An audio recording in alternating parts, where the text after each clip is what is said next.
নদীমাতৃক বাংলাদেশে বর্ষার মৌসুমের কমন চিত্র একটি মাছ শিকার। এক এক অঞ্চলের মানুষ এক এক ধরনের সরঞ্জামাদি ব্যবহার করে মাছ শিকার করে থাকেন সাধারণত।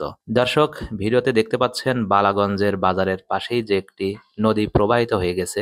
এই নদীতে প্রবাহমান স্রোতের মাঝে এক ধরনের জাল ব্যবহার করে ছোট্ট একটি ডিঙি নৌকার উপরে দুইজন ব্যক্তি উঠে মাছ শিকারে ব্যস্ত আছে। তারা এই নদীর যে তাজা টাটকা টাটকা ঝকঝকে চকচকে মাছগুলো পাবে, এই মাছগুলো খুব উচ্চ মূল্যে মানুষের কাছে বিক্রি করতে পারবে। আবার এই মাছগুলো বেশ সুস্বাদুও। আপনারা কে কোথা থেকে দেখছেন আর আপনাদের এলাকায় এই জালকে কি নামে ডাকা হয়, সম্ভব হলে কমেন্ট বক্সে লিখে যাবেন।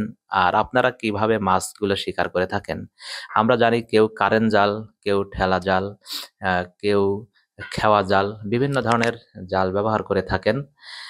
তো বালাগঞ্জের আশেপাশ থেকে যারা দেখছেন তাদের কাছে এই অঞ্চলটা কিন্তু একটি পরিচিত জায়গা। কিছুক্ষণ পরপরই আমরা দেখছি যে মাছ উঠছে। আমরা এখন অপেক্ষা করি, দেখি তো এইবার মাছ ওঠে কিনা। পিছনে যে নৌকায় বসে আছেন সে কিন্তু অত্যন্ত দক্ষতার সাথে নৌকাটা কন্ট্রোল করার চেষ্টা করছেন।